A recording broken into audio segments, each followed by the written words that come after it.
what a virtual assistant is in terms of the home services industry, and how I think you might be able to include one very easily in your business so that you can have a massive change in the way that you work and the way that your business grows.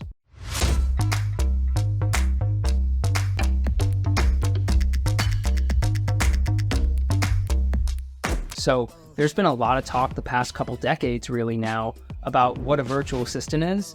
And most of us, I think, when we think of that term, we kind of think of a personal assistant who might help us book a doctor's appointment, or we think of a Filipino-based virtual assistant who can help you run your Amazon e-commerce store. Something like that is typically what comes to mind. And so if you, like me, are running a home service business like a cleaning or a painting or a lawn care company, you might think at first, that doesn't really make sense for me. I can't really see how that could work for my business. But I want to walk you through how it makes a lot of sense and how you're thinking about it just a little bit wrong. A virtual assistant for the home service space is really no different than a remote office manager. So rather than having to rent out an office space and have them work on site, what you can do these days with the tools available to us now is hire an office manager wherever they are in the world and train them up to run the daily operations for your home service business. That might include incoming and outgoing phone calls or lead follow-up, managing your teams, doing payroll, and doing basic reports for your company weekly and monthly around KPIs and so on. So all the daily administrative work that you need to do to actually keep the company running and alive, that's what a remote office manager or a virtual assistant can help you with if you find the right person for the job. So my company, Inova Local, was established in 2017 out of a need that I had in my own cleaning company for this exact type of help. At that time, there wasn't really any other VA company in the world that was exclusively working with the home services industry now. There are many now, of course, but back then there wasn't any that I could find. And I knew that with the current offerings available, I couldn't make my remote lifestyle where I was living semi-permanently in Japan and Greece and the UK work unless I had very efficient, lean, and remote operations. So I knew I needed to find a way to bring on a great office manager to handle things for me while I was asleep in a very different time zone across the world. So it was a necessity for me. And when I figured out how to do this and hired my first 2 office managers for my company, I shared with others what a great success that was, and they wanted me to do the same for them. So I started training others to bring their own home service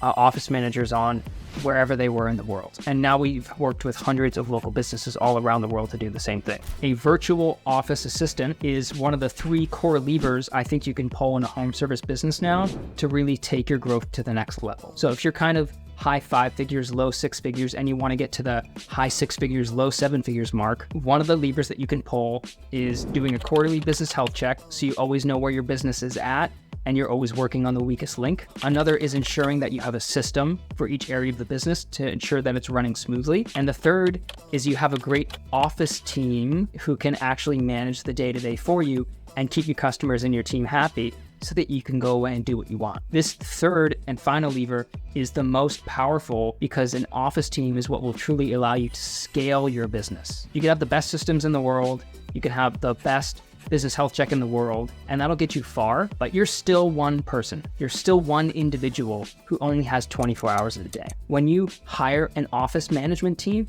to help you run and grow your business, you're suddenly 3 or 4 or 5 or 6 people who can take on a lot more work and scale the company more than you could before. A virtual office team will actually remove a major barrier to your growth that you might not have even thought that you had, but you do because you're limited by being mortal, right? We're all mortal. This is what a VA or an office management team can do for you. Now, how can you include a VA in your business successfully so that they're actually helping you rather than hindering you? This is an entirely different and complex question, but I'll try and break it down as quickly as I can here in the next couple minutes for you. There's a couple different routes that you take. The first route is to try and go on Upwork or a Facebook group or LinkedIn and put up a post for a VA and do your best to hire for a job that you've never hired for before and do your best to filter out bad candidates and then have them run your company with the risk that if they screw up, it'll cost you thousands or tens of thousands of dollars. That is what you can do. And over the long term, 5-10 years, in-house might be a cheaper option, but you run a severe risk of damaging your company in the meantime and losing a lot of money that first year or year and a half that you're working with this in-house person, because not only are they having to learn a new role, you're having to learn a new role as the boss and you're having to learn how to lead a manager as well as your teams now. This is one way that you can do it, and it's not a bad way to do it, despite what I said. But in my opinion, the better way to do it, and I'm obviously biased here because I run a VA company, so I want to be very clear about my bias here. And the better way to do it is if you can find an industry-specific VA service that serves and specializes specifically in your industry, the home services industry, and work with them for them to help you place a fantastic VA who's already pre-trained and who already has the experience they need to do the job for you properly from day one. They're not going to be perfect on day one. There's still an onboarding and an initial kind of 60 or 90 days together where you have to get all the information out of your head and make sure that they're doing tasks the way that you want them to do it. But they will get up to speed much quicker. The VA agencies will often have guarantees of happiness or replacing a VA if they're not working out. They'll be able to get up to speed to a high level much quicker because they already have prior experience working with companies similar to yours. Whichever route you go, there's a couple downsides and upsides to both. VA agencies tend to be more expensive because just like you, they have overhead that's not just labor, but they have marketing costs and overhead and bookkeeping costs and software costs and all the other stuff. So VA agencies in the short term often are more expensive than hiring in-house, but they often save you far more money in the medium to long term, and they also allow you to grow much quicker because they have access to resources and team members who can quickly come in and help you grow when you're at a new stage of growth that you've never experienced before. Just something quickly to consider is the difference between in-house and agency VAs. And the best way I find to include a VA in your company is to do it very step by step. When you bring anyone new in your company on, what you don't want to do is overwhelm them with too much information or too many tasks at once. And this holds doubly true for a remote virtual assistant because you're not sitting there over their shoulder helping them through the onboarding phase. You're giving them the tasks and the information they need to do the job, but then you're going away and letting them do it. So there's a degree of independence and trust that needs to be present in that relationship from day one, that the job is going to be done properly and to a high level. And one of the ways that you instill that independence and that trust in them is by having a longer and chunked onboarding period where you're giving them very small step-by-step tasks over the first week to month together. So you're going to have an onboarding phase for the first day, an onboarding phase for the first week, and an onboarding phase for the first month, where you're going to have specific goals for each of those time periods. And then you're going to break those goals up into manageable chunks that the VA is going to work through with you one-on-one during that first 4 weeks especially. That's one of the ways that you're going to want to break it up, is make it very easy, set clear milestones for your VA, and you're going to want to learn how to delegate tasks to them properly.